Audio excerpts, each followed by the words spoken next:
Sudah saya ikutin, Pak. Terima kasih. Ya, oke, ya sama-sama. Kita mulai sekarang. Kalau kemarin-kemarin ada kayak sesi foto dulu atau gimana?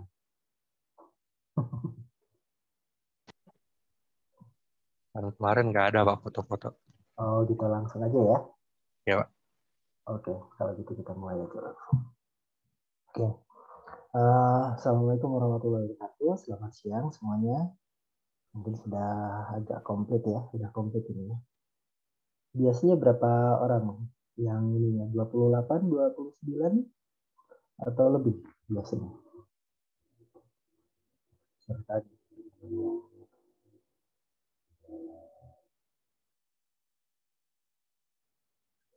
Biasanya 20-an, 25, 28 gitu, Pak. Oh, oke. Sudah. Berarti ini udah komplit ya. Oke, kuliah ini agak unik.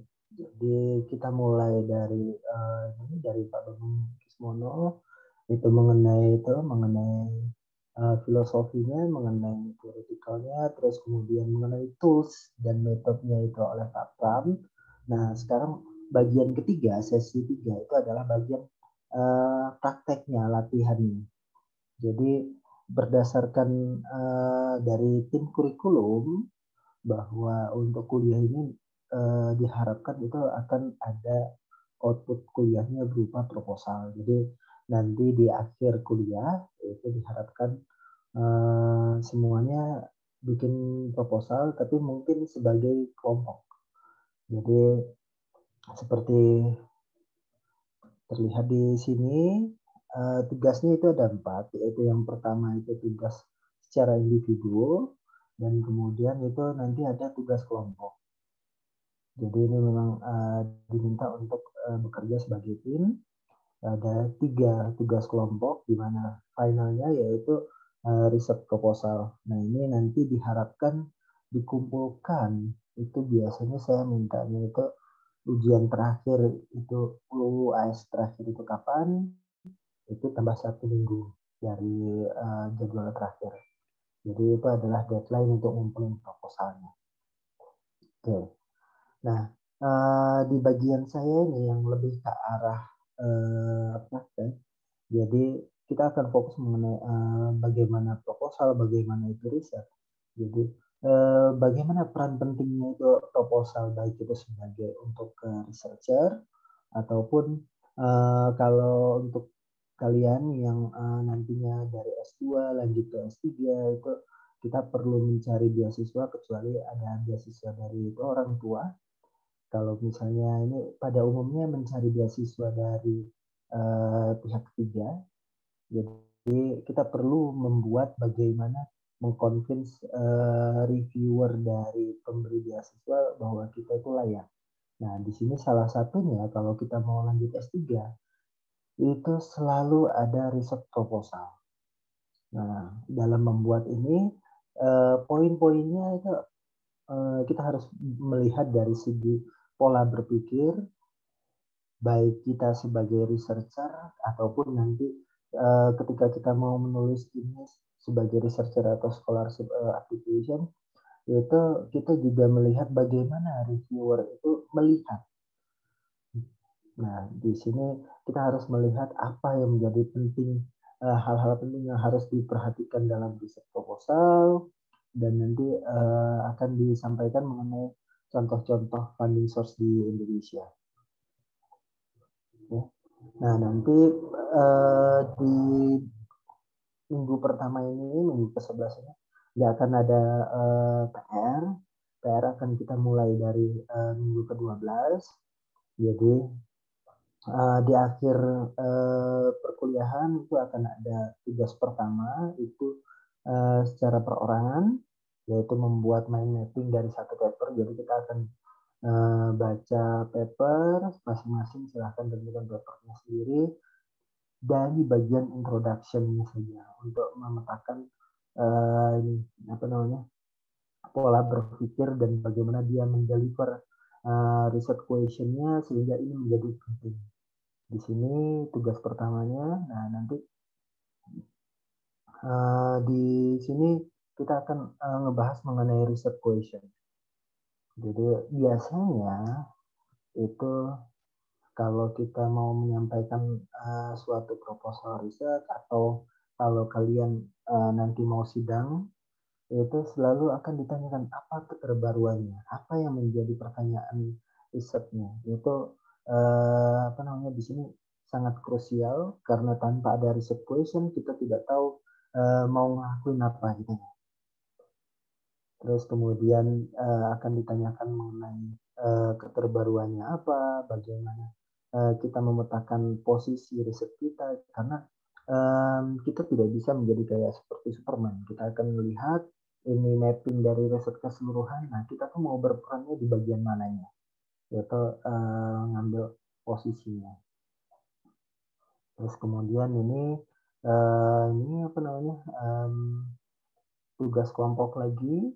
Jadi tugas kelompok. Jadi tugas kelompok, tugas biasanya itu deadline-nya itu 1 minggu. Jadi misalnya seperti ini. Seperti ini itu diberikan tugas mulai tugas individu. Maka tugas individu ini itu akan dikumpulkan paling lambat adalah karena ini kuliah mulai jam 1, maka Rabu sebelum jam 1. Gitu. Begitu juga ini yang tugas kelompok ini dikumpulkan paling lambat Rabu sebelum jam 1. Gitu. Nah, untuk pengumpulannya mana yang lebih enak? Kalian mengumpulkannya itu ke ketua kelas, terus kemudian ketua kelas ngirim file zip-nya ke saya, atau lebih menyukai dikumpulkan lewat Teams? Bagaimana metode pengumpulan tugasnya yang lebih favorable bagi kalian?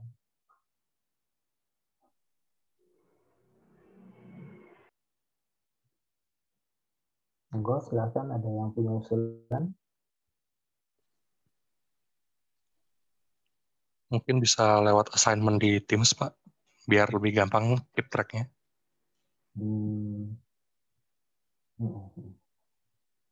Nanti kalau saya itu termasuk yang kurang begitu familiar dengan ini. Nanti saya minta bantuan ya. Oke, nanti berarti dikumpulkannya itu lewat Teams ya. Oke. Terus kemudian berikutnya itu mengenai hipotesis. Jadi tugas-tugasnya ini sebenarnya endingnya adalah riset proposal. Bagian-bagian dari riset proposal itu adalah introduction. Introduction itu diambil dari sini. Karena kalau kita sudah memetakan, berarti kita sudah bisa mengetahui research question yang akan kita lakukan. Itu ini ada di introduction. Terus kemudian setelah introduction itu ada di metodologi. Nah, ini adalah metodologinya. Jadi kalau kita sudah melakukan tugas kedua dan tugas ketiga, sebenarnya itu 2/3 dari proposalnya itu sudah selesai. Jadi tinggal ngepoles.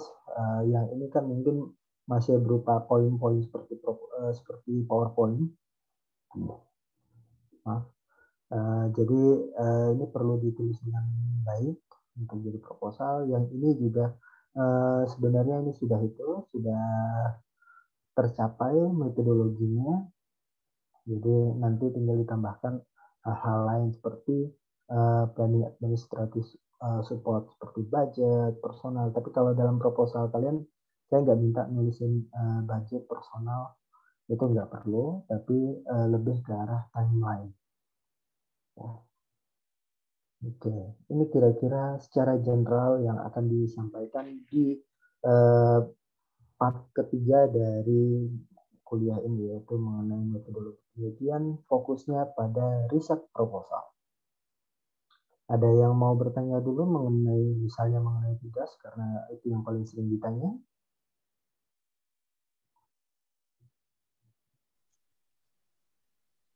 Kelompoknya buat sendiri atau dibuatkan, Pak?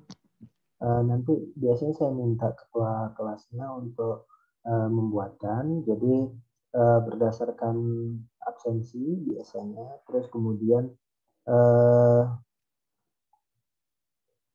misalnya dari Yang kalau untuk yang S3 itu satu orang satu, tidak ada kelompok kalau yang S3. Karena kalau S3 itu harus memang harus bikin proposal kan kalau yang S3.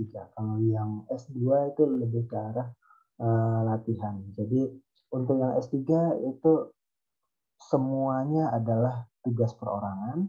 Nah, yang untuk S2 itu akan dibagi, misalnya di sini ada berapa orang dari mesin atau penerbangan?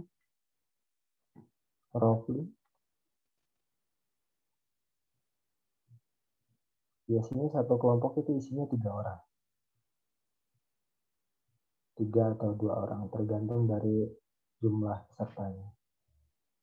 Nah, nanti dari misalnya dari material ada berapa, nah, itu nanti dibikin kelompok. Nah, kalau nggak pas jumlahnya ya itu dimasukkan ke kelompok yang lain. Jadi pembagiannya yang pertama itu adalah berdasarkan bidangnya, walaupun dekanat pengennya itu ada itu interdisipliner, tapi kayaknya nanti akan bingung bagi kalian untuk bagian-bagiannya. Jadi saya decide kayak kemarin aja, kayak tahun semester lalu, bahwa pembagian kelompoknya itu berdasarkan ininya, jadi prodinya, jadi mesin dengan mesin, penerbangan dengan penerbangan, terus kemudian material dengan material gitu ya.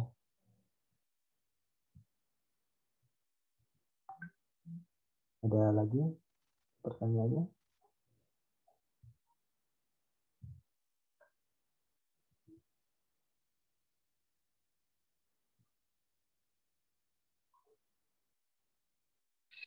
Mau nanya Pak, kalau misalnya nanti jumlahnya nanggung gitu, apa boleh 4 orang gitu Pak? Biasanya 2-3. Jadi kalau misalnya sisanya itu 4, ya Oh dibagi. berarti 2-2 aja gitu ya Pak ya? Nah, Oh ya Pak, makasih Pak. ya kalau dulu saya sempat ngoreksi sampai kelasnya itu jumlahnya 100. Nah itu lumayan ini, jadi dibikin jadi kelasnya itu 5, kelompoknya 5 orang kalau yang kelasnya gede. Tapi kalau ini kan 32 ya, berarti masih reasonable lah kalau 3 orang per kelompok atau 2 orang per kelompok, itu masih reasonable. Oke. Jadi tugas 1, tugas 2, tugas 3 itu dikumpulkan di 1 minggu berikutnya sebelum kuliah dimulai. Jadi silahkan dimasukkan ke Teams itu sebelum hari Rabu, sebelum jam 1. Sedangkan tugas terakhir yaitu proposal. Nah ini biasanya ini banyak ujian, masa-masa ujian. Jadi saya biasanya ngasih kesempatan kelonggaran untuk mengumpulkan proposal itu 1 minggu atau 2 minggu, tapi biasanya itu 1 minggu saja lah, 1 minggu dari setelah UAS terakhir yang kalian ini. Ya. Ini nanti kita lihat pas waktu di pertemuan ke-14 ke-15 kita lihat bagaimana jadwalnya itu kalian kira-kira kapan ya. Oke, kita lanjutkan. Oke, kalau gitu kita lanjutkan. Sebelum dimulai ini izinkan saya memperkenalkan diri terlebih dahulu. Jadi saya sendiri adalah namanya adalah Ari Wibowo. Saya saat ini adalah dosen di Departemen Material. Itu dari 2015. S3-nya itu di Kodai, di University of Tokyo, dengan spesifiknya untuk Polymer Science dan Bioengineering. Terus kemudian S2 dan S1-nya itu dari Polimer dan Material dan Biokimia. Nah, sekarang riset interest saya itu mengenai nano dan puruf material untuk aplikasi, yaitu BEE, Biomedical Environment and Energy. Jadi seperti ini kira-kira pertanyaan. Yang sekarang ini sangat gencar riset saya itu adalah mengenai smart functional scaffold. Itu salah satunya itu adalah electroactive scaffold. Ini basic S3 saya itu adalah drug delivery system. Itu masih tetap lanjut dengan former supervisor saya di KISU dan di Todai. Terus kemudian untuk lingkungan itu lebih banyak ke arah pembuatan katalis untuk degradasi limbah, dan yang energi ini bisa ke all solid state battery dan ke energi lainnya, tapi yang utamanya adalah yang ini. Salah satu contohnya itu adalah smart functional scaffold yang saya lakukan ini kerjasama dengan Manchester. Itu kita udah ada publish 1 dan satu lagi sudah statusnya udah accepted, lagi dalam proses untuk administrasi, tinggal nunggu publish saja. Terus kemudian juga saya juga bekerja sama dengan Bu Aang dari biologi. Ini kira-kira seperti ini, di mana tulang sendiri ketika itu terjadi fracture, itu dia pada saat itu dia tidak tahan untuk menerima beban. Jadi biasanya itu dibutuhkan implan. Tapi yang kita harapkan implan itu dia by the time dia akan meluruh, sehingga tulangnya itu bisa growing sehingga dia menjadi lebih kuat. Itu kira-kira roughly seperti itu. Dan ini adalah salah satu paper yang kerjasama dengan Manchester yang sudah publish di Materials. Jadi gabungan antara material dan biologi. Jadi ini di sini adalah biological response-nya.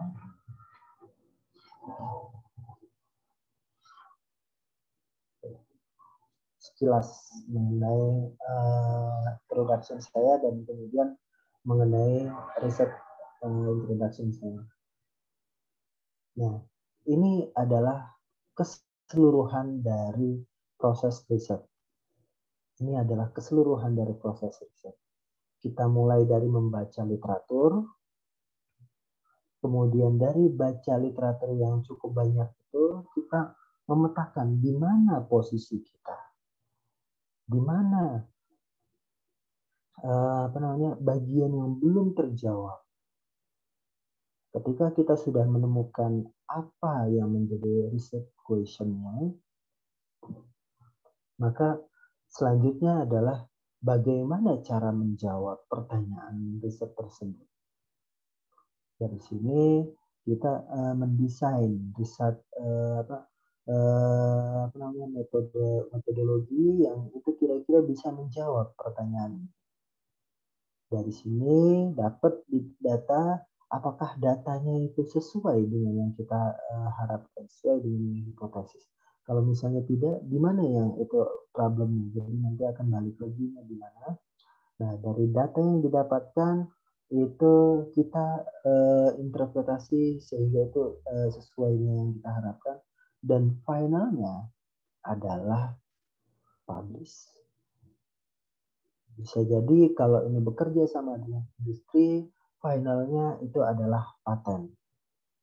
Tapi kalau kita hanya melakukan sampai sini saja, hanya melakukan sampai data, terus kemudian data itu ya udah nggak diapa-apain, itu tidak ada proses diseminasinya, berarti tidak lengkap, tidak komplit prosesnya. Seringkali yang missing dalam proses penelitian itu adalah proses di sini. Kalau di luar negeri ada istilah publish or perish. Artinya mau sebagus apapun riset kita yang kita lakukan, selama itu tidak publish, maka itu dibilang proyeknya tidak komplit, tidak selesai, dan itu tidak ada gunanya. Jadi di sini ada proses yang seringkali missing, yaitu bagaimana kita publish dari aktivitas riset kita, baik itu publish di jurnal ataupun sebagai paten. Ya.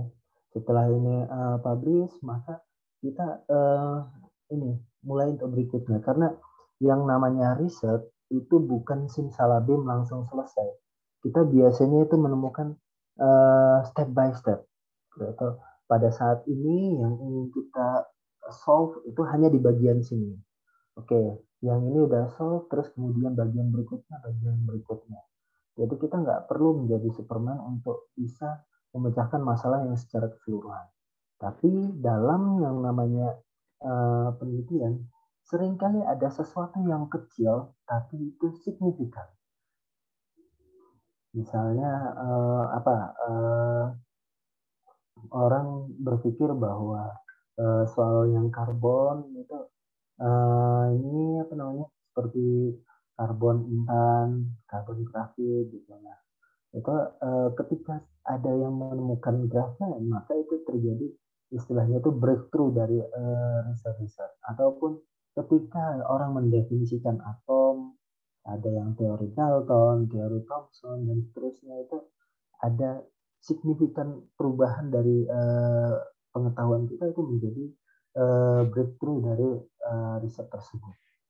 Nah, di dalam kuliah ini fokus kita hanya di bagian sini. Training kita di bagian part 3 ini hanya di bagian sini. Ketika kalian nanti sudah mulai melakukan riset, itu kalian akan mendapatkan ini, dan untuk S3 maka harus publish. Harus ada jurnal. Untuk S2 itu minimumnya adalah diseminasinya dalam bentuk ikut conference internasional. Tapi akan lebih baik kalau diseminasinya berupa jurnal yang sudah dipublikasikan. Nah, bagian ini itu di luar dari konteks kuliah ini. Kuliah kita ini saat ini itu adalah fokusnya di bagian sini, yaitu bagaimana kita membaca literatur. Oleh karena itu nanti tugas kita itu adalah yang pertama adalah latihan untuk bikin introduction. Jadi untuk bikin introduction kalau proposal yang beneran kan gitu biasanya jarang di-share oleh orang. Tapi bagian introduction itu adalah bagian yang penting untuk kita tulis. Jadi untuk training kita susah mendapatkan contoh dari introduction dari proposal, tapi yang melimpah adalah dari paper. Jadi latihan kita menulis introduction itu dimulai dari baca paper. Kita lihat bagaimana mereka mengatur flow dari ceritanya. Biasanya ceritanya itu adalah piramida terbalik. Mulai dari kasus atau masalah yang besar yang general, di mana semua orang itu bisa ngerti bahwa itu memang masalah. Misalnya soal energi. Energi adalah sekarang orang misalnya ada keterbatasan soal pemakaian energi dari fosil, yaitu itu tidak terbarukan, sehingga kita perlu mencari sumber alternatif lain. Itu adalah suatu case yang semua orang itu paham bahwa itu memang masalahnya. Terus makin lama makin kerucut. Nanti kita akan latihan di sana. Nah, terus kemudian juga kita membaca banyak jurnal untuk mengidentifikasi dan memposisikan riset kita. Di mana yang belum dilakukan oleh orang. Itu sangat penting. Kenapa kita harus mendefine di mana yang belum dilakukan oleh orang? Karena kalau misalnya kita melakukan apa yang sudah dilakukan oleh orang, tanpa tahu di mana yang belum dilakukan oleh orang, maka sama saja kita melakukan sesuatu yang yang relatif sia-sia, karena itu tidak bisa dipublikasikan. Jadi di sini sangat krusial untuk menentukan di mana yang belum dilakukan oleh orang, sehingga di situ nanti kita bisa mendefine apa yang menjadi riset question kita, yang mana itu belum dilakukan oleh orang. Dengan tahu riset questionnya, clear bagi kita untuk memulai riset. Tanpa ada keterbaruan, ini menjadi sesuatu yang boleh mengulang. Ya mungkin kalau sesuai dengan yang dikti itu untuk S1 masih boleh untuk istilahnya itu mengulang apa yang sudah dilakukan. Tapi kalau itu untuk publikasi atau untuk paten mungkin itu menjadi questionable karena tidak ada keterbaruannya. Nah, terus kemudian setelah kita mendefine apa yang menjadi pertanyaan yang belum dilakukan oleh orang, maka bagaimana cara menjawabnya? Bagaimana strategi kita untuk menjawab pertanyaan ini? Sehingga akhirnya bisa terjawab.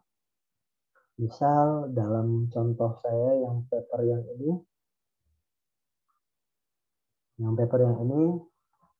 ini contohnya itu adalah pada saat itu ada dua kubu yang bilang bahwa polianilin, satu kubu bilang polianilin toksik, satu kubu bilang polianilin bisa mendorong terjadinya pertumbuhan sel. Nah,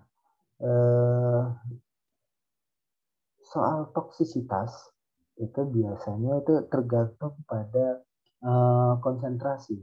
Jadi di sini sebentar saya harus bikin lampu.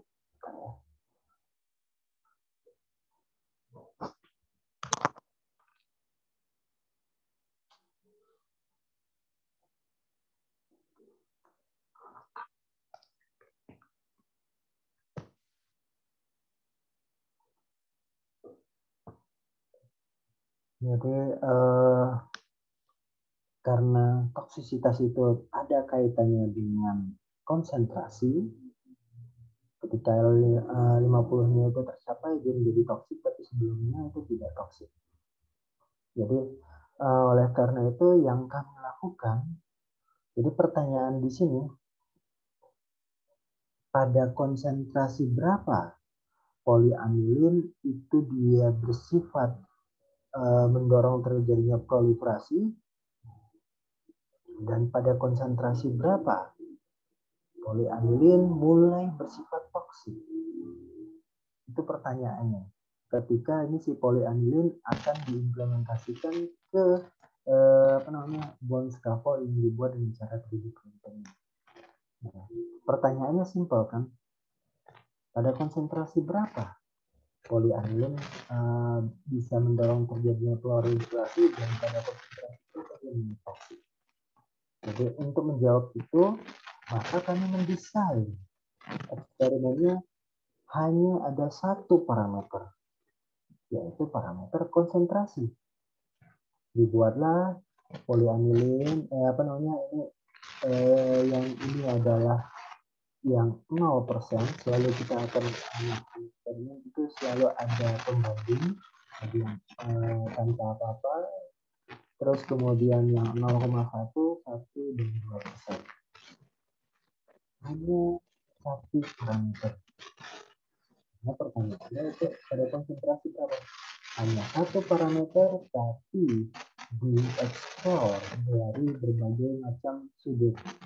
Jadi dikarakterisasi baik itu dari segi morfologinya, dikarakterisasi dari segi workability-nya, mechanical properties, terus kemudian conductivity-nya, terus porosity-nya, dan kemudian biological assessment itu dilakukan juga. Jadi dari situ didapat bahwa dari hasilnya kita mengumpulkan data, ini adalah kumpulan data-datanya, didapatkan bahwa yang 0,1% itu lebih baik daripada yang tanpa polianilin. Berarti pada konsentrasi 0,1% itu dia mendorong terjadinya sel proliferasi. Ketika ini konsentrasinya dinaikkan menjadi 1%, dia udah mulai lebih turun daripada yang ini udah mulai kurang baik. Dan ini pada 2% itu dia sifatnya toksik karena dia di bawah dari L50 ini. Dan ini dari segi biologikanya juga kelihatan bahwa ini langsung merah-merah. Yang hijau ini adalah sesuatu yang menunjukkan dia hidup. Kalau yang merah itu sel mati. Nah, Dari sini dapat kesimpulan bahwa yang 0,1 itu dia bisa digunakan untuk bond scaffold, bisa mendorong terjadinya sel proliferasi. Compressive time-nya itu sufisien, conductivity-nya itu signifikan, terjadi peningkatan. Cell viability-nya itu jauh lebih tinggi daripada daripada yang tanpa polyamide. Nah, jadi dari situ ada pertanyaan riset. Terus kemudian bagaimana cara kita mendesain eksperimental supaya itu bisa mendapatkan data yang bisa menjawab dari pertanyaan riset tersebut. Tadi pertanyaannya adalah pada konsentrasi berapa dia mulai bisa mendorong terjadi proliferasi, bagus. Pada konsentrasi berapa dia masih bagus, dan pada konsentrasi berapa dia sudah mulai toksik. Nah, itu dengan mendesain dalam hal ini parameternya hanya satu, tapi di-explore, dikarakterisasi dari berbagai macam metode karakterisasi, kita bisa tahu bahwa pada konsentrasi 0,1 dia ini sifatnya itu positif. Tapi kalau kita mungkin lagi, baik itu 1 atau 2% langsung mulai toksik. Ya.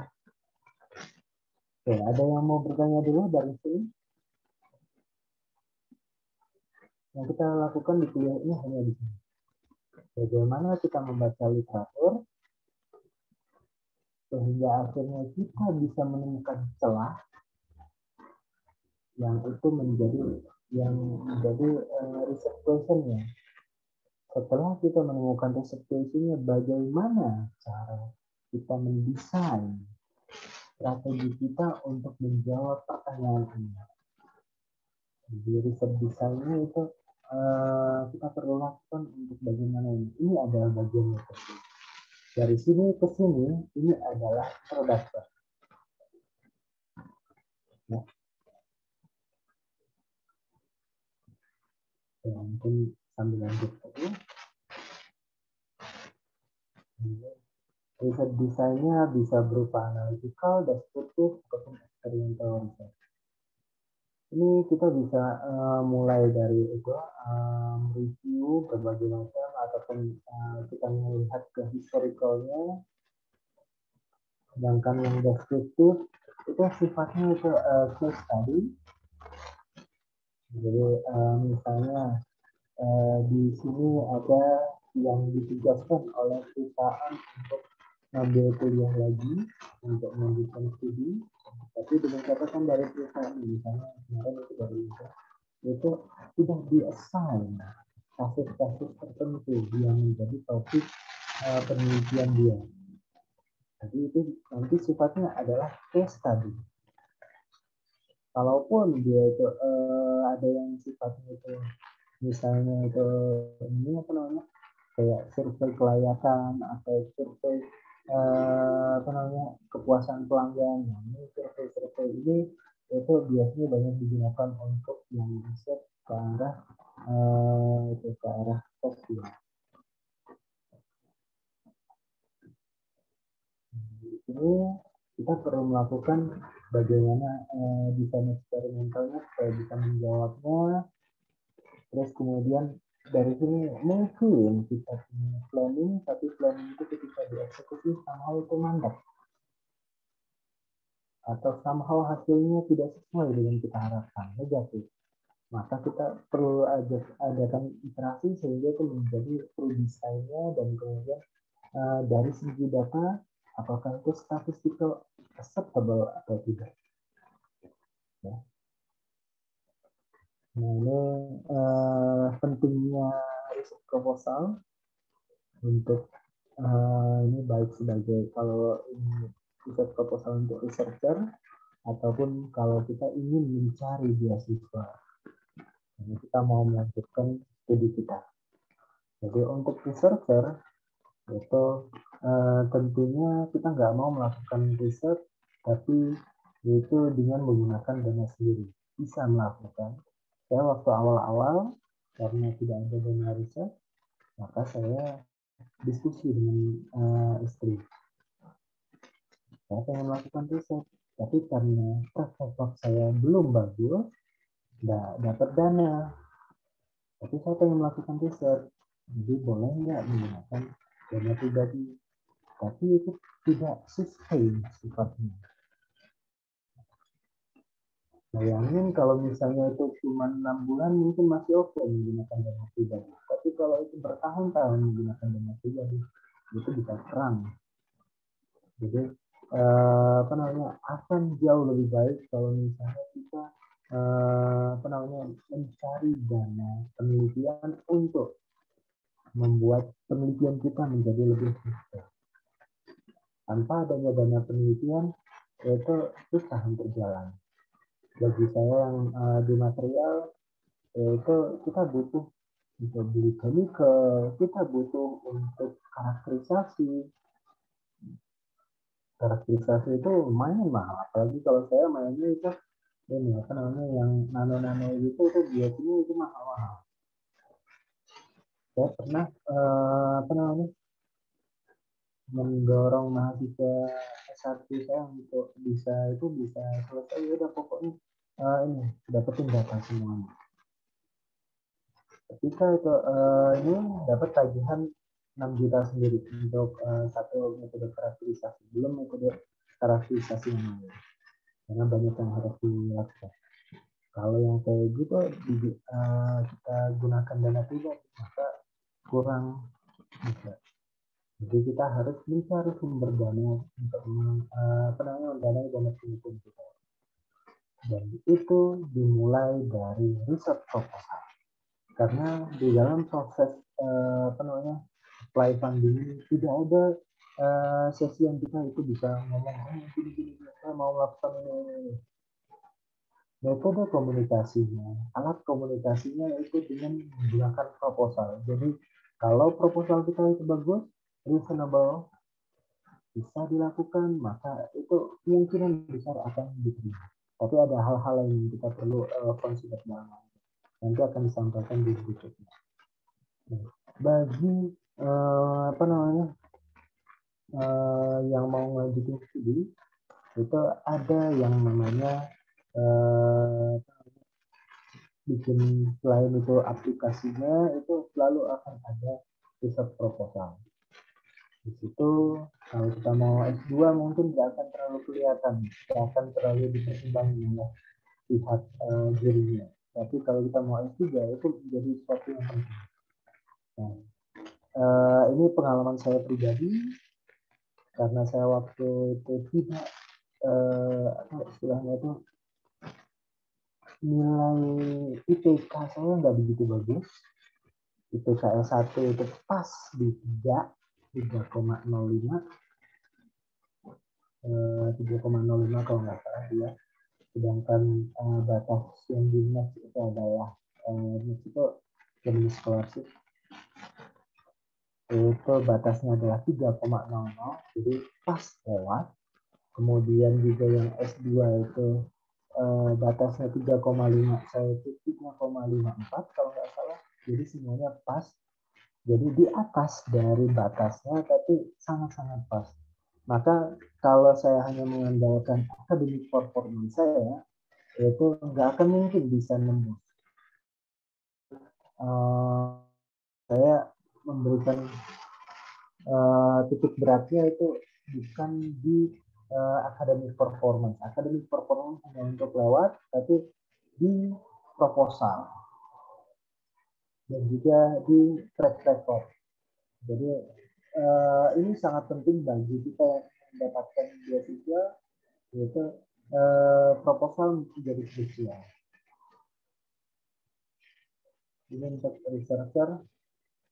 Ini adalah hasil karya ilustrasi dari Pak Dasapta, dari itu geodesi Pak Dasapta, dari workshop penulisan proposal. Jadi Pak Dasapta membuat ilustrasi yang sangat informatif, dan saya sudah minta izin ke beliau untuk menggunakan gambar ini untuk di kuliah. Ini adalah linknya, silakan kalau mau ke sana langsung. Nah, jadi ini workshop ini disampaikan oleh Pak Ferry Iskandar, itu salah satu top researcher di IPB yang penerima Habibie Award. Di sini sebagai seorang dosen,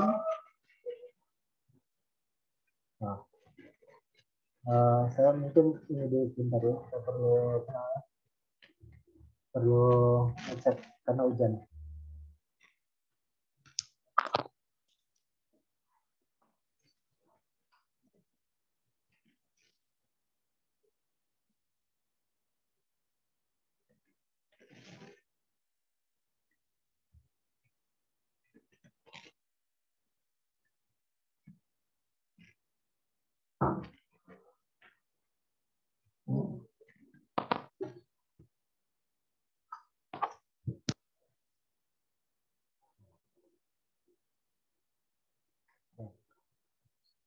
Sebagai seorang dosen itu ada namanya Tridharma perguruan tinggi, yaitu kalau bisa dosen itu melakukan penelitian, juga melakukan pendidikan, dan juga melakukan pengabdian masyarakat. Jadi secara ininya diharapkan dosen itu melakukan semuanya, ada komponen-komponennya. Terkait dengan penelitian, tentu kita untuk melakukan penelitian itu bukan yang gratis, bukan yang perlu ada dana untuk bisa membuat penelitian itu sustain. Dan ini karena keberadaan dana itu menjadi penting untuk melakukan penelitian. Seperti kalau saya pengennya semua mahasiswa saya yang melakukan penelitian di grup saya itu tidak mengeluarkan uang sepeser pun, walaupun biaya karakterisasinya itu besar. Untuk bisa kayak gitu, tentu saya harus punya funding untuk mensupport supaya kegiatan penelitiannya itu bisa berjalan lancar.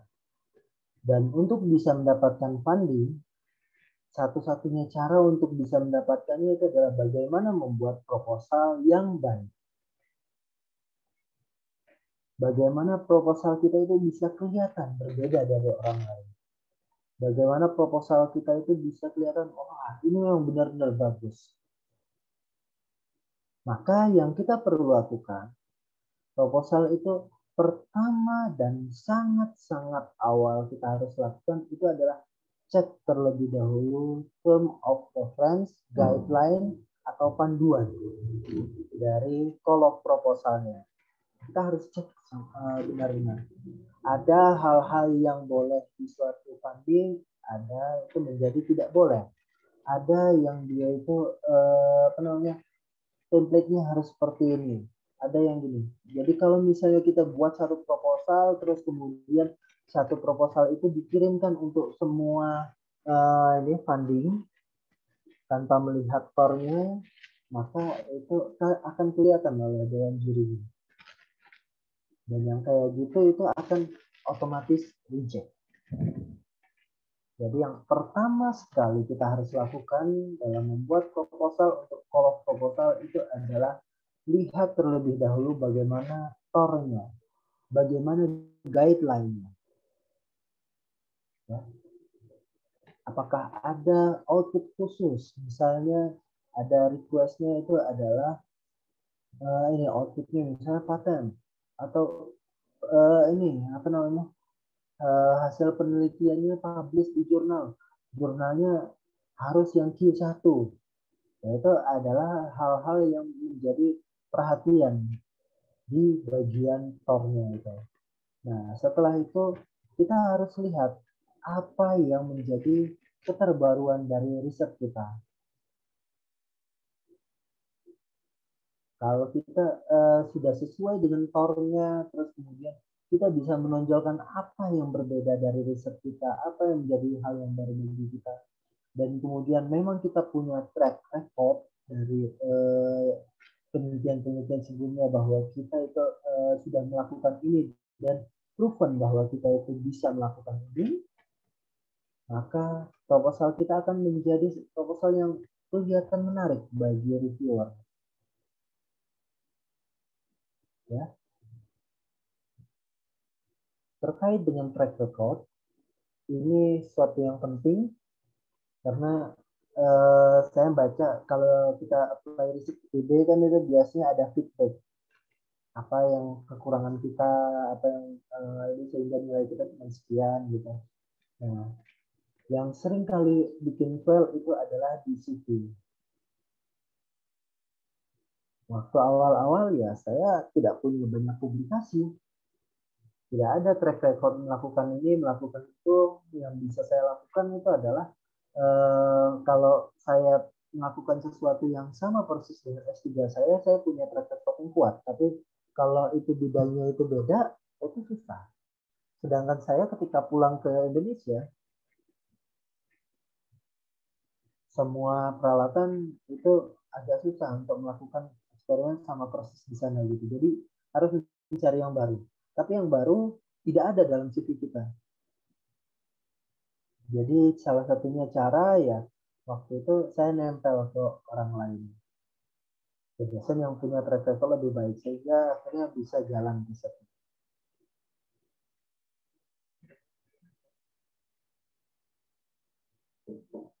Nah, apa namanya? Waktu kan saya cerita bahwa di awal-awal saya melakukan riset dengan dana pribadi, tujuannya adalah ini.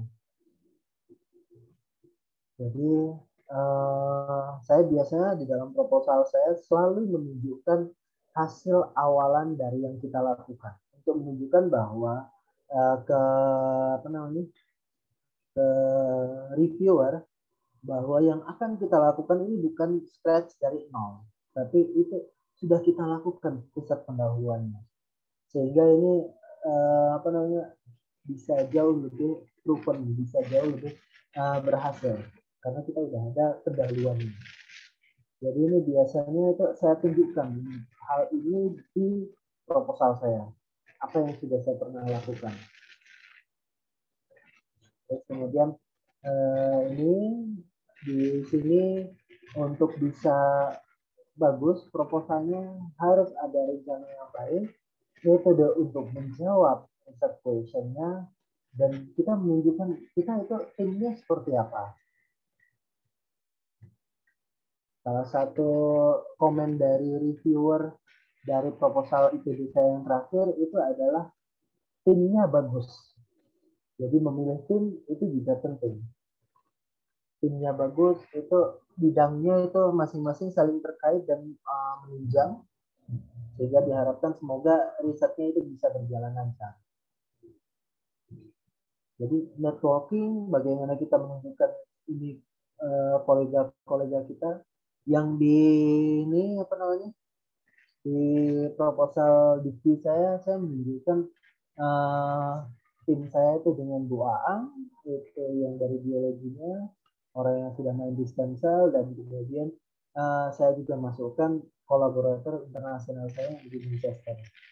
Jadi akhirnya itu proven, kelihatan bisa stand out proposal kita ke orang lain. Oke. Kalau ada pertanyaan langsung aja ya, jangan Pak boleh tanya Pak? Ya. Saya tadi dari penjelasan Bapak, maaf suara saya jelas Pak? Jelas. Ada hujan memang di sini. Atau di sana hujan juga nggak? Iya. Mohon maaf saya tidak menyalakan webcamnya. Ini Pak tentang riset hasil available literatur ya Pak ya. Nah, kan kalau kita membuat suatu atau kita ingin membuat suatu proposal itu kan kita dari studi literatur ya Pak ya. Nah, misalnya kita sudah melakukan studi literatur itu tuh kan misalnya ada beberapa literatur yang sudah kita review, kemudian ternyata misalnya katakanlah penelitian A itu pada anggaplah misalnya 5 tahun ke belakang itu ternyata sudah tidak tren lagi gitu, sudah tidak tren lagi. Nah, apakah kita jika kita ingin melihat keterbaruan dari suatu literatur itu seperti apa Pak? Karena misalnya ternyata yang tadi saya sampaikan itu tuh ternyata trennya kok udah apakah itu penelitian itu sudah selesai atau orang sudah tidak tertarik lagi di bidang itu. Nah, kita bagaimana melihat hal seperti itu gimana gitu ketika kita melihat dari studi literatur? Mungkin itu dulu Pak. Tadi saya lupa, ada 2 pertanyaan tapi saya lupa. Mungkin itu dulu saja Pak. Terima kasih. Ya. Terkait soal ikut tren, itu rasanya ada salah satu model penerima Nobel itu bilang bahwa ya kita harus mau melakukan apa yang kita suka. Jadi saya agak lupa redaksinya. Pokoknya jangan ikut orang lain. Ikut tren itu bagus, dan apa yang kita itu paper kita akan cepat naik citasinya. Tapi kalau misalnya kita memang sukanya sesuatu itu yang somehow itu sudah nggak tren lagi, tapi kita masih tetap suka dan kita bisa menemukan apa yang dia itu apa yang dia itu tidak yang belum dilakukan oleh orang, maka itu layak untuk dilakukan penelitian. Karena yang namanya penelitian itu pertama harus ada passion dari si penelitinya. Kalau misalnya dia itu dipaksa untuk melakukan A tapi dia tidak suka melakukan A, ya hasilnya juga akan setengah-setengah. Rasanya itu dulu ada yang saya gagal lupa. Jadi suatu topik yang itu dulu itu dianggap sudah mentok, orang udah beralih ke yang lain, terus kemudian dia tetap berusaha untuk mencoba mencari ini kayak seperti gambar ini gitu. Jadi dia tetap berusaha untuk mencari celah, untuk mencari solusi dari itu. Akhirnya dia menemukan sesuatu yang mana itu adalah yang paling fundamental. Jadi akhirnya orang jadi tren lagi gitu. Jadi tidak perlu takut kalau kita melakukan sesuatu yang menurut orang-orang tidak tren lagi. Asalkan hal itu memang kita suka dan masih ada pertanyaan yang belum terjawab. Kalau sudah tidak ada lagi pertanyaan yang belum terjawab, maka itu menjadi boleh dibilang susah untuk melakukannya. Karena ending dari suatu penelitian itu adalah kita mau menemukan sesuatu yang baru. Kalau sudah tidak ada yang baru lagi dari situ, apalagi yang perlu dilakukan risetnya gitu. Jadi ya tidak ada masalah kalau memang itu. Memang kalau kita melakukan riset yang itu merupakan hot topic, jadi kayak ini apa namanya? Topik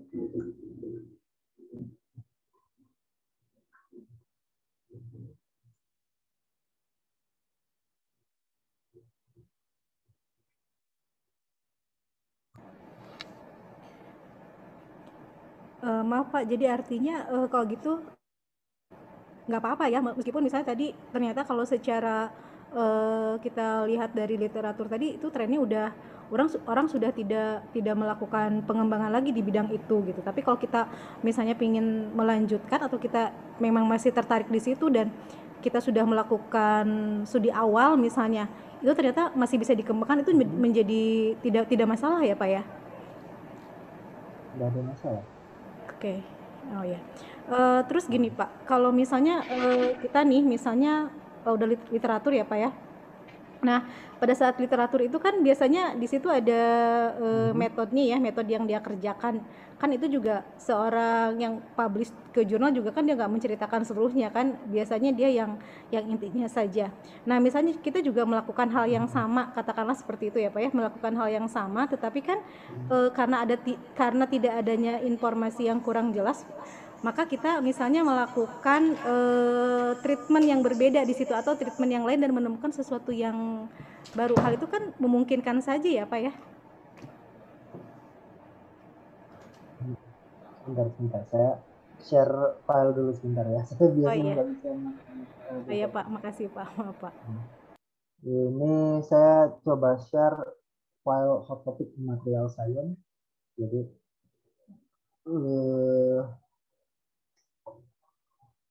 nanti bisa dilihat.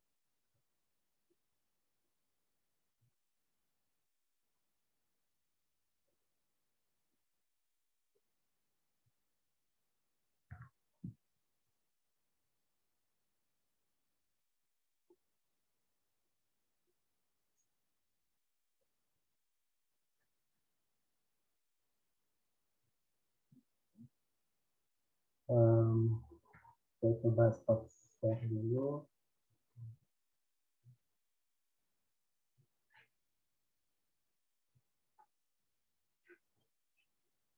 Kelihatan ya ini ya.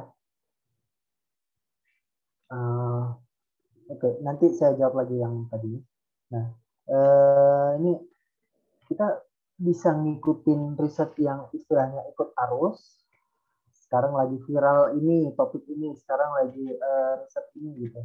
Maka kalau kita ngikutin itu kayak orang-orang itu, maka probability paper kita itu di site itu akan sangat tinggi karena banyak orang yang riset di sana gitu. Tapi nggak menutup kemungkinan kalau kita melakukan riset yang lain itu bisa tetap oke-oke aja. Cuman memang nanti nggak terlalu banyak orang yang melihat, nggak terlalu banyak itu orang merecognize dan kemudian men-cite. Tapi kalau memang kita suka di situ ya why not? Dan siapa tahu nanti endingnya adalah orang menjadi aware bahwa oh ini kita menemukan hal yang penting dan kemudian balik lagi gitu. Nah itu satu. Terus yang kedua mengenai apa yang ditulis di paper dan kadang-kadang kita mendapatkan hasil yang berbeda, it's okay. Memang kadang-kadang apa yang ditulis di paper itu tidak ditulis secara gamblang. Ada sesuatu yang disembunyikan, tapi juga tidak boleh sesuatu itu menjadi misleading. Misalnya nggak disampaikan secara exact, seperti timbang 5 gram, masukkan ke dalam ini airnya harus air yang ini, dan kemudian jadi konsentrasi sekian, diambil sekian. Itu nggak sampai ke ini, atau dibilang sampai konsentrasinya 0,1 molar. Enggak. Tapi kadang-kadang itu disampaikan secara eksplisit ya, yang secara tersirat. Jadi kita harus muter otak untuk mikir bahwa ini sebenarnya yang diinginkan itu seperti apa. Misalnya itu dibilang si ini rodamin D-nya itu digunakan konsentrasinya 5, 10, 50 ppm dan jumlah katalisnya pada jumlah yang sama. Jadi nggak disampaikan secara secara gamblang bahwa jumlah katalisnya sekian. Nah, tapi kalau misalnya kita mendapatkan hasil yang berbeda dari apa yang tertulis di paper itu, kita punya hak untuk bertanya ke autornya. Kenapa saya tidak mendapatkan hasil yang sama? Dan kemudian jadi ada, kalau misalnya dulu ada kasus-kasus yang dari Jepang yang perempuan itu rasanya sih dari Rikeng di Kobe, tidak kayaknya. Iya rasanya yang di Kobe ya. Jadi itu dia publishnya itu di Nature di ini gitu, publish yang tinggi-tinggi itu kayak seperti cuman dipanasin doang, hasil si pluripotent stem cell-nya itu langsung berubah gitu. Nah, itu kan hasilnya kan signifikan. Nah, cuman orang lain mencoba hal yang sama tidak pernah mendapatkan hasil yang sama. Dan itu akhirnya itu dipertanyakan. Orang yang ahli juga nyobain dan hasilnya ini akhirnya ya mereka datang ke mana data-data itu. Ini prosedurnya yang betulnya yang mana gitu. Jadi akhirnya ya ketahuan bahwa itu istilahnya itu bikin data fiktif gitu. Jadi kalau kita melihat material and method di ininya itu cukup wajar kalau tidak disampaikan secara gamblang. Kadang-kadang peneliti memang pengen sesuatu itu disimpan. Nah, di bagian material and methodnya, tapi datanya harus gampang. Nah, di sini kalau misalnya kita melakukan sama persis dengan itunya dan kita harus ada sedikit pengetahuan mengenai maksud yang dia bikin itu seperti apa. Nah, terus kemudian kalau hasilnya itu berbeda jauh ya bisa. Kadang-kadang urutan dari ini nambahin X, nambahin Y, nambahin Z itu akan berpengaruh gitu. Dan itu kadang-kadang nggak disampaikan di dia. Dalam penelitian saya waktu S3 itu ada hal yang sangat signifikan, yaitu cuaca, musim. Polimer yang saya bikin itu hasilnya paling bagus kalau dibuat di musim dingin. Dan paling buruk kalau dibuat di musim panas. Pengaruhnya apa? Pengaruhnya di humidity. Jadi pada musim panas kalau di Jepang itu humidity tinggi.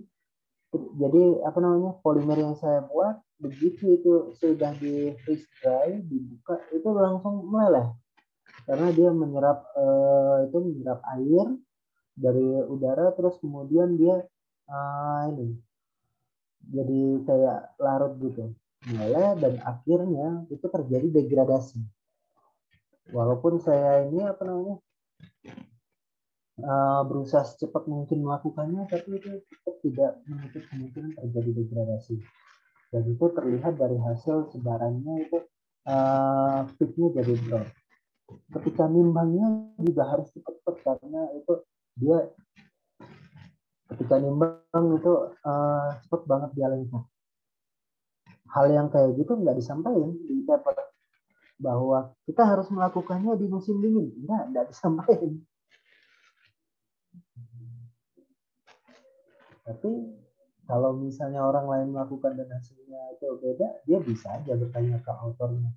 Bagaimana caranya supaya saya bisa mendapatkan hasil yang bagus gitu. Gitu.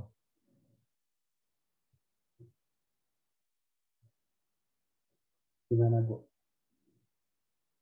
Ya, Pak. Terima kasih penjelasannya, Pak. Sama.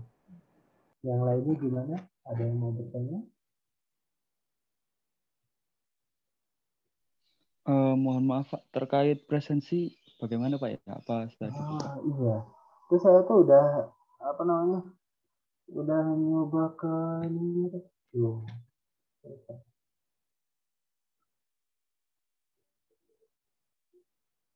Saya udah berusaha untuk masuk ke SIF tadi itu, cuman somehow lama sekali. Nah, ini udah masuk. SIF udah masuk kelas. Pak, tanya Pak. Monggo. Soal question research itu lebih baik kita baca literatur dulu atau kita tentuin dulu question kita untuk menentukan paper-paper apa aja yang mau kita baca, mana yang paling baik? Bentar ya, saya ini dulu. Saya ngidupin ini dulu bentar ya. Silakan Pak.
Bentar ya. Nanti enggak.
Oke, sudah dibuka itu SX-nya.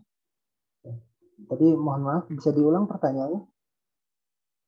Soal question riset, Pak. Oh, oke. Jadi mana yang lebih efektif, kita keluarkan question dulu, baru kita cari literatur, atau kita baca literatur, kemudian baru kita menemukan questionnya apa. Sebenarnya itu sama kayak ayam dengan telur, Bu. Dua-duanya boleh. Jadi misalnya kita tertarik ini, wah ini kok menarik gitu. Nah, terus kemudian kita mencari-cari literatur apakah sudah ada yang melakukannya atau belum gitu. Atau dari literatur yang kita baca, terus kemudian kita mendeteksi ada yang masih belum dilakukan oleh orang. Ada gap yang masih bisa dieksplor. Jadi ya dua-duanya is okay. Karena saya sering kebingungan, Pak. Kalau Bapak cerita yang awal tadi kan kayaknya gampang gitu ya. Oh ini questionnya ini gitu. Padahal untuk mendapatkan questionnya itu mungkin pengalaman saya tuh baca papernya tuh banyak dan akhirnya kebingungan sendiri gitu. Iya Bu, kelihatannya mudah. Itu waktu saya di Manchester itu boleh dibilang 1 minggu lebih tugas saya itu di depan komputer ya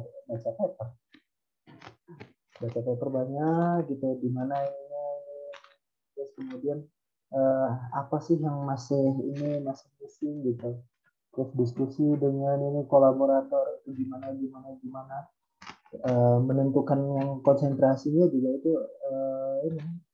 panjang gitu ceritanya. Jadi itu tadi proses baca literatur yang awal tadi itu memang bukan hal yang simple. Tahunya udah ketemu, ternyata ada orang yang udah bikin sial. Ya itu mau gimana lagi Bu. Jadi itu pernah terjadi. Saya ceritakan ada kolega saya itu apa ya? Jadi ketika datang untuk mulai start PhD-nya, pada saat itu pembimbingnya itu terinspirasi dari suatu conference, melihat ada yang presentasi, dan itu dia melihat itu menarik. Jadi conference itu ada banyak fungsi sebenarnya. Ada yang tujuannya untuk jalan-jalan, ada yang tujuannya itu untuk mendiseminasikan hasil-hasil kita, tapi juga ada yang dia itu ikut conference tujuannya untuk jadi detektif, untuk jadi mata-mata. Jadi kita harus hati-hati ketika kita ikut conference itu mempresentasikan sesuatu yang belum publish. Jadi di sini karena belum publish maka semua orang punya hak untuk mengklaim gitu. Kalau udah publish baru masih oke. Nah, jadi waktu itu profesornya itu dia tertarik dengan suatu bidang yang dipresentasikan oleh orang lain. Terus kemudian dia membuat proposal, terus kemudian hire mahasiswa S3 untuk melakukan itu. Tahun pertama oke. Tahun kedua ketika si mahasiswa itu sudah banyak dapat itu, terus kemudian saatnya untuk menulis, pada saat itulah mahasiswanya kecewa berat. Karena ketika dia mau mulai menulis kan pada saat itu kita baca-baca paper kan untuk memposisikan riset kita, dan ini yang terjadi adalah sudah ada yang publikasi yang sama persis dengan yang dilakukan. Sama persis. Materialnya sama, terus kemudian itu adalah yang kompetitor yang dari si profesor itu. Dia sudah melakukan itu. Jadi kalau kita kita presentasi masih sifatnya itu unpublished, maka kita harus siap-siap itu disalib orang kalau misalnya kita nggak cepat melakukannya. Nah, itu dia presentasi yang profesornya itu merhatiin, terus kemudian melakukan ini, tapi somehow ketika mahasiswanya itu mulai menulis itu sudah habis, sama persis materialnya apa, prosedurnya sama, itu adalah direct kompetitornya, jadi nggak bisa publish datanya. Nah, kemudian mereka bisa untuk mempelajari apa kekurangan dari paper yang sudah publish ini. Oh, kurangannya di sini. Ya udah, mereka melakukan eksperimen lagi untuk mendesain, untuk menjawab pertanyaan dari paper yang itu yang masih missing. Melakukan eksperimen. Sudah panjang melakukan eksperimen, terus somehow di tengah jalan sudah ada paper kedua dari kompetitor itu. Jadi yang kayak gitu relatif lumayan ini. Saya juga dulu ngalamin pas waktu saya S3, saya presentasi sesuatu yang yang belum publish. Waktu itu sebenarnya udah diwanti-wanti oleh sensei gitu, sudah diwanti-wanti. Kamu ngapain ikut conference? Nanti kamu kamu masih belum publish. Kalau kamu sudah publish, mau ikut conference di Amerika, di mana itu udah masalah. Itu sarana promosi. Tapi kamu belum publish, kamu mau ikut conference nanti gimana gitu. Ya cuman saya pengen ini kan, yang lain pada ikut, saya juga pengen. Ya udah. Ketika lagi presentasi itu teman saya yang ikut di sana juga itu ngelihat ada audiens yang foto-foto. Kayak gitu. Ya saya cukup beruntung karena saya materialnya saya sangat spesifik, tidak semua orang melakukan material itu. Jadi walaupun dari segi konsep sama, ada yang melakukan hal yang sama, tapi saya masih bisa publish karena materialnya unik, tidak ada yang melakukan di situ. Itu adalah trademark dari lab saya materialnya, jadi masih bisa untuk publish. Jadi bayangin kayak yang tadi itu materialnya sama, metodenya sama, somehow hasilnya sama, nggak bisa publish.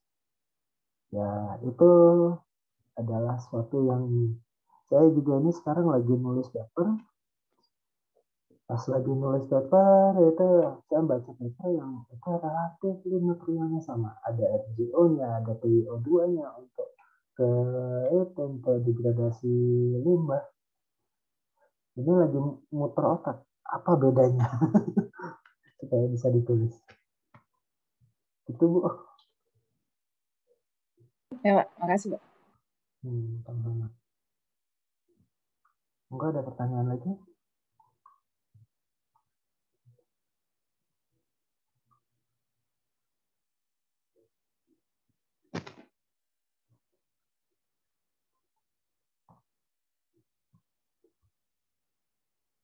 Oke, kalau gitu saya lanjutkan lagi ya. Tadi terkait dengan yang tadi mengenai soal mata-mata tadi, ini ada nih di sini. Jadi soal di result and discussion material method itu tidak ditampilkan secara gamblang di paper, di proposal juga. Karena kita harus hati-hati dalam bikin proposal, jangan sampai ya kita beruntung kalau misalnya dapat reviewer yang netral. Tapi bisa jadi kita mendapatkan reviewer yang adalah kompetitor kita. Yang tahu persis mengenai apa yang kita lakukan, karena dia juga melakukan di bidang yang sama, dia akan melakukan scooping. Mata-matain, oh ini dia melakukan ini, oke, dia langsung nyuruh mahasiswanya atau itu untuk bekerja ngejar datanya supaya bisa publish dengan bisa ini. Nah, di sini untuk mencegah terjadinya scooping itu kita boleh nggak menuliskan semuanya, tapi kita harus tahu mana yang boleh dilakukan, mana yang tidak. Tidak menuliskan semuanya artinya reduce kemungkinan kita bisa mengconvince reviewer, tapi kita harus menambahkan poin lain di bagian lain. Jadi jangan apa istilahnya itu, jangan mengeluarkan semuanya. Kita harus punya sesuatu yang jadi secret kita yang nggak bisa orang lain istilahnya itu tiru di situ. Jadi di sini kita kadang-kadang saya juga menyimpan di proposal saya itu disimpan menjadi hal krusialnya, sehingga kalaupun ini dibaca oleh orang lain itu relatif tidak akan terlalu bermasalah. Ya. Nah, ini kembali lagi ke sini dalam bikin proposal, dalam bikin tadi yang untuk research question, kita harus memformulasikan di mana kita bisa masih melakukan riset, yaitu mencari celahnya di mana. Mencari celahnya, terus kemudian bagaimana tren sekarang dan tren ke depannya itu gimana. Ini kalau kita mau bikin proposal yang sesuai dengan tren, itu biasanya lebih banyak digunakan. Tapi tidak menutup kemungkinan kalau misalnya kita mau fokus dari situ menjadi passion kita, itu oke. Cuman ya realistiknya memang kalau dia itu riset yang somehow sudah tidak keren lagi, itu probability untuk didanainya itu lebih rendah. Proposal yang punya daya tawar yang dia itu ikut hot topic itu akan menjadi probability-nya jauh lebih tinggi. Nah, terus kemudian ini dari segi resource itu kita harus lihat apakah alat-alat untuk melakukannya itu ada atau enggak. Nah, ini terjadi pada saya sekarang. Pada saat sebelum pandemi, everything is possible. Karena saya punya kolaborator di Manchester, itu sudah sangat dekat, saya bisa ke sana untuk melakukan eksperimen, bisa fabrikasi scaffold saya. Ketika pandemi agak kesulitan. Terus kemudian, jadi ini mahasiswa saya terpaksa harus ganti topik untuk ini. Padahal waktu itu dia yang paling smooth, paling semuanya clear gitu. Eksperimennya juga jelas apa yang harus dilakukan. Cuman karena pandemi, jadi akhirnya kita kesulitan untuk ke sana. Oke, sulit untuk ke sana, tapi mungkin nggak itu kita kirim sampelnya. Masih memungkinkan untuk kirim sampel ke sana, terus kemudian minta bantuan mahasiswa dari kolaborator saya untuk membuatkan scaffoldnya terus kirim balik. Tapi somehow di sana full lockdown, sehingga akhirnya nggak ada orang yang bisa ke lab, jadi nggak ada yang itu. Ya udah akhirnya kita jadi yang mahasiswa saya itu harus switch ide risetnya. Jadi yang riset yang sekarang saya postpone untuk ke yang mahasiswa berikutnya. Yang dia karena sudah harus lulus, saya shift ke metode atau riset yang lebih visible. Nah, jadi tools ini bisa kalau bisa di sini, bisa di luar. Tapi kalau di luar, apakah kita punya akses atau enggak? Fundingnya gimana? Skillnya gimana? Kadang-kadang ide yang simple ataupun dia itu bisa membawa impact yang gede, itu bisa jadinya punya nilai tawar. Dan kadang-kadang hasil yang sifatnya negatif kita nggak perlu terlalu minder. Misalnya existing teori ataupun dia itu yang hasilnya itu selalu ngomongnya itu misalnya ke kanan, somehow yang hasil kita ngomongnya ke kiri. Ketika kita dapat hasil yang berbeda dari yang istilahnya itu common sense, yang berbeda dengan apa yang sudah disampaikan, yang sudah jadi teori yang sudah banyak diterima orang, itu kita punya istilahnya itu yang pertama banget harus dilakukan itu adalah memverifikasi datanya itu benar enggak. Kalau dia itu tidak sesuai dengan teori yang sudah diterima orang, apakah ini benar atau tidak? Kalau prosedurnya itu sudah benar, dicoba berkali-kali hasilnya itu memang selalu seperti itu, nah itu punya probability mengubah arah istilahnya itu pengetahuan orang-orang gitu. Jadi kayak misalnya kalau dulu kan soal teori atom itu selalu berpikir sebagai satu bola benda kecil, teori atom Dalton gitu. Somehow Rutherford itu menemukan bahwa intinya atom itu dia terdiri dari inti dengan elektron. Jadi berbeda itunya. Nah, hasil negatif itu sebenarnya publishable. Sehingga bisa jadi ini adalah sesuatu yang sifatnya itu high impact kalau memang dia itu bikin orang berpikir yang berbeda. Jadi kayak Profesor Junji Nakamura dari Tsukuba, dia publish di Science karena dia misalnya menghantam yang sudah existing mengenai katalis gitu. Dia publish di Science sehingga sebenarnya nggak kayak gitu yang sebenarnya adalah kayak gini dengan data-data itu. Ataupun kalaupun kita punya data result, kita bisa publish untuk menunjukkan bahwa jangan sampai orang lain melakukan hal yang sama. Jadi itu masih publishable. Oke. Nah, novelty ini sendiri itu ada yang dia tuh sifatnya itu boleh dibilang level ininya. Oh, si A menggunakan material A. Ya udah, material A-nya itu kita ubah-ubah. Materialnya kita ubah-ubah itu sudah publishable. Maaf, saya dari segi konteks ininya saya selalu menggunakan dari sudut pandang material ya. Karena saya nggak begitu paham kalau dari sudut pandang sudut pandang orang mesin atau sudut pandang penerbangan yang mana yang jadi novelty-nya itu jadi kayak gini, materialnya diubah sedikit itu sudah publishable. Ataupun yang sampai ke deep understanding-nya, nah itu impact faktornya itu sangat-sangat tinggi gitu. Kalau yang sampai ke basic research kayak tapi yang seminimalnya itu materialnya itu diubah sedikit, prosedurnya diubah sedikit, kayak pembuatan graphene oxide. Orang menggunakan Marcano atau Hammer method.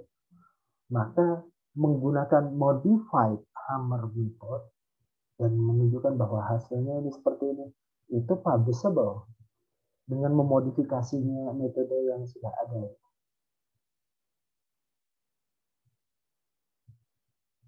Ya.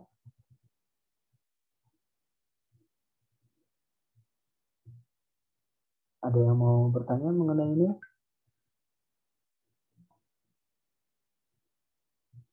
Ini kira-kira yang terus-menerus dilakukan oleh peneliti. Jadi ini supaya penelitian itu sustain, mereka mencari funding, terus kemudian untuk mencari funding itu bikin proposal yang baik. Setelah proposalnya somehow itu akhirnya itu tembus, maka dia melakukan penelitian untuk akhirnya publish, terus kemudian menemukan celah yang masih bisa dieksplor lagi, bikin proposal lagi untuk mendapatkan funding supaya dia makin lama understanding ke bidang yang dia itu makin gede gitu, sehingga akhirnya bisa impact-nya jadi lebih gede kayak gitu. Terus proposal yang stand out itu penting, karena saya yang di riset ITB itu dari 2015 saya udah apply, 2015 apply gagal, 2016 apply gagal, 17 saya apply 2, satu sebagai saya sendiri, satunya lagi itu ikut ke orang lain yang track record-nya lebih tinggi. Yang proposal yang ikut dengan orang lain itu bisa tembus, yang saya sendiri gagal karena itu tadi track record-nya masih jelek. 2017 gagal, 18 coba lagi gagal lagi, baru 2019 itu tembus, 2020 itu tembus. Jadi boleh dibilang saya itu bukan termasuk yang bagus ke ininya, tapi mungkin kita bisa mendapatkan hal yang bermanfaat dari pengalaman-pengalaman saya gitu. Kira-kira seperti itu. Ini kalian ada 3 jam 3 ya. Masih ada waktu sekitar ini 10 menit lagi.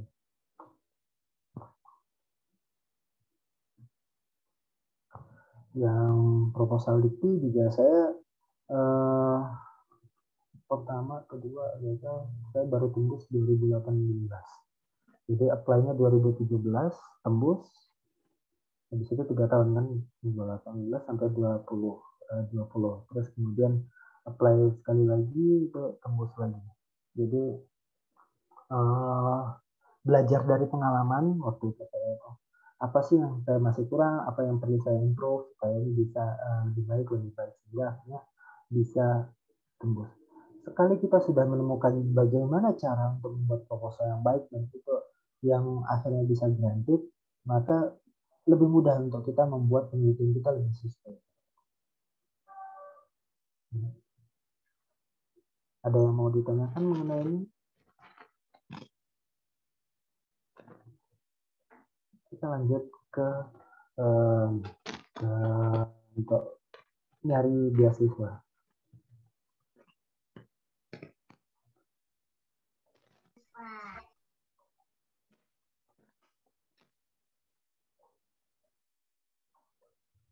Nah, ini adalah aplikasi Mombuso saya waktu dulu mau nyari. Jadi ini juga aplikasi ini juga saya lumayan effortnya gede karena kualifikasi saya nggak begitu bagus, jadi ditekankan ke ini. Jadi ini di sini saya mau risetnya itu ke bidang drug delivery system. S1, S2-nya nggak terlalu ini, tapi ya bagaimana cara saya mengconvince ke ini ke dewan juri, ke reviewer bahwa saya itu layak untuk untuk riset di sini. Jadi di sini saya menyampaikan riset saya yang sekarang itu tentang apa, dikait-kaitkan dengan ini. Jadi ini misalnya soal kontrol release material. Jadi saya udah bikin microcapsule nih. Microcapsule-nya walaupun dari silika, yang ini dari polimer, tapi konsepnya ya sama, drug delivery system gitu. Kontrol release material. Terus karena ini terkait ke aplikasi ke ini ke biomedik, maka saya sampaikan juga ini. Saya pernah sebelumnya itu bikin tentang biomaterial. Jadi sudah agak ngerti dikit-dikit lah soal requirement untuk biomaterial. Dan ini polymeric base kan, maka disampaikan juga ini waktu S2-nya.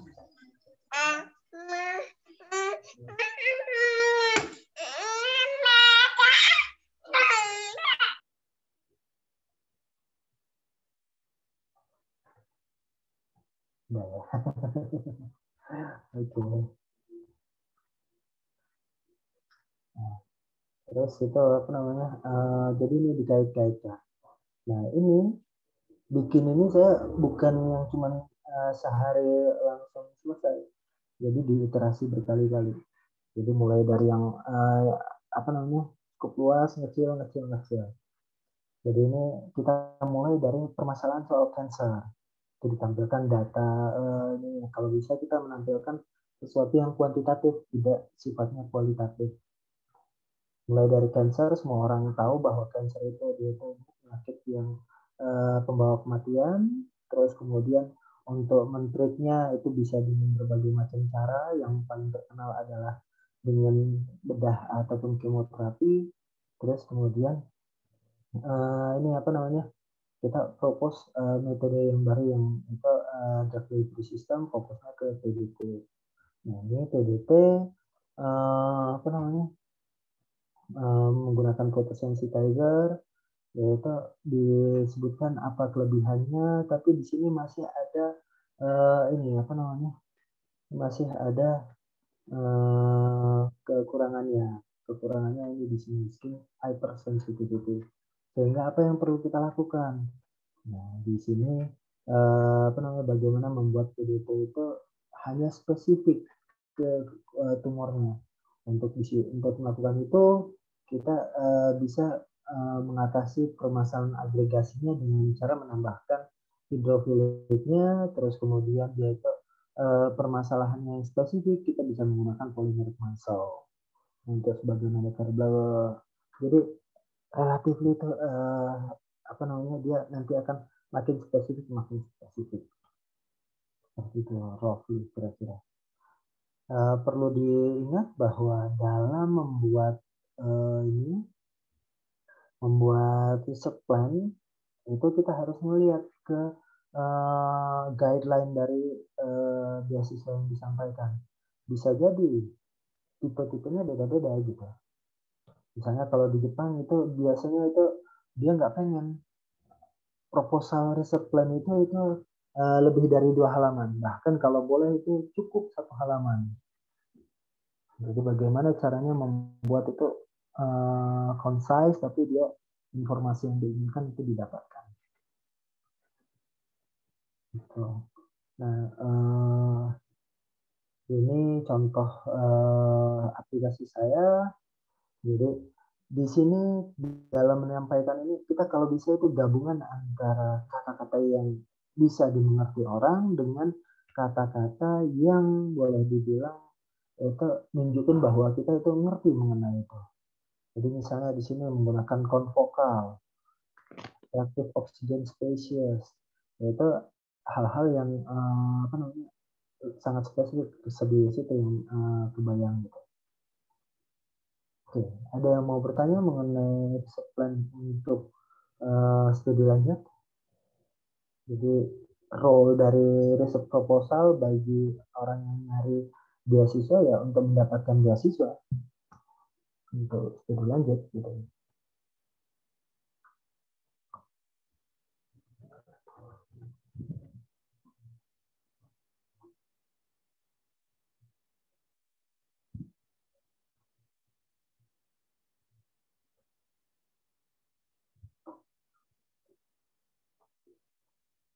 Ada yang mau bertanya?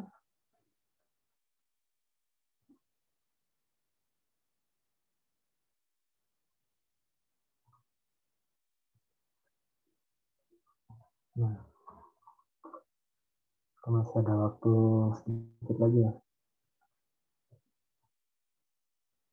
Ya, sekitar 5 menitan. Nah, ini ketika kita membuat riset topik, kita harus bertanya ke diri kita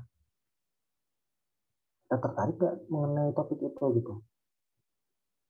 Dan kemudian, kalau kita tertarik, tapi nggak ada mentor yang tertarik dengan topik itu, susah. Jadi harus sama-sama ini. Nah, waktu dulu itu saya pengalaman ada sensei dari Osaka ngontak saya punya beasiswa nih. Saya dapat slot beasiswa Mombuso. Saya mencari mahasiswa. Ada nggak mahasiswa kamu yang bisa apply ini? Saya pengen yang akademiknya bagus. Ya udah saya kontak mahasiswa material yang punya akademiknya bagus kan. Termasuk salah satunya itu Satria yang bisa dia soal bikin scaffold. S1-nya itu adalah soal bikin scaffold untuk kornea biomaterial. Yang ditawarkan di sana itu adalah ini apa namanya kayak semacam OLED gitu. Jadi apa namanya organik elektronik yang ditawarkan. Beda jauh kan? Interest Satria adalah biomaterial. Interest dari mentornya itu adalah soal organik elektronik. Pertanyaannya, mentornya punya dana untuk hire. Dia punya dana beasiswa. Nah, tergantung kitanya bisa nggak kita untuk switch ke yang mentor interest itu. Kalau kita berencana untuk switch ke sini, maka pertanyaannya, apakah kita cukup punya kekuatan untuk bisa ngikutin ini? Strength kita apa saja gitu. Karena kalau misalnya ini nggak bisa ya susah. Saya dulu pernah memaksakan ada profesor yang nawarin di bidang komputasi. Saya orangnya biasanya main di eksperimen, ada yang nawarin di bidang komputasi, saya ambil, akhirnya saya kesulitan. Jadi akhirnya kembali lagi ke eksperimen. Jadi kita harus tahu apa yang menjadi strength kita. Kalau misalnya, karena kadang-kadang apa yang menjadi interest kita beda dengan yang menjadi mentor interest. Sehingga kita harus matching antara boleh kita mencari-cari mentor yang benar-benar cocok dengan interest kita. Tapi itu menjadi scope ininya menjadi lebih kecil. Kalau kita punya academic performance yang tinggi, itu nggak akan susah. Tapi kalau academic performance-nya itu biasa-biasa saja, itu perlu effort lebih. Nah, di sini kita harus bisa matchingkan antara apa yang menjadi interest kita dan interest mentor.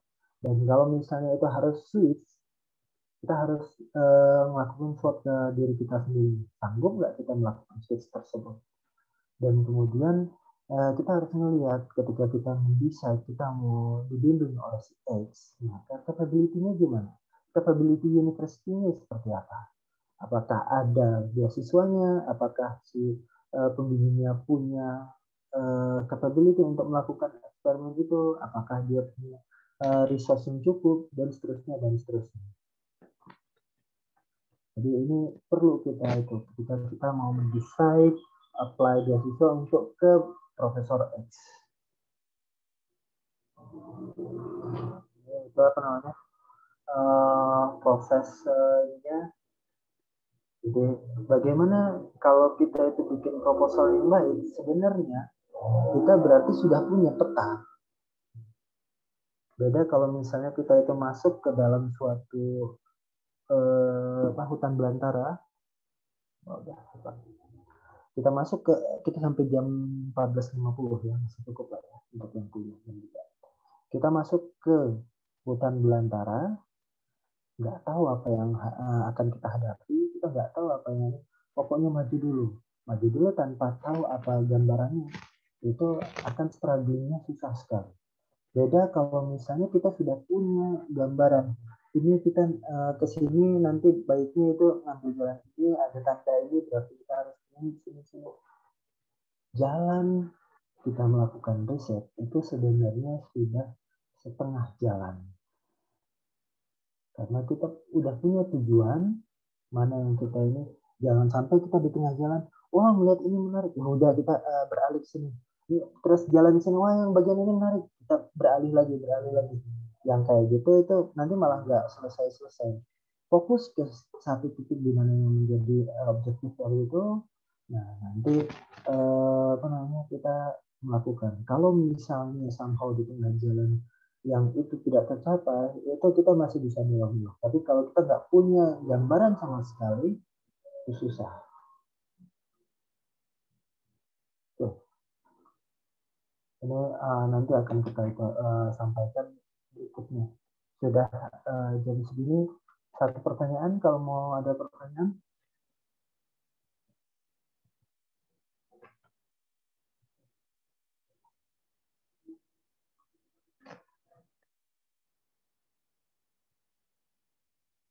Oke, kalau nggak ada pertanyaan mungkin kita cukupkan dulu karena ada yang mau kuliah jam 3 ya. Kata Pak Pram itu apa namanya?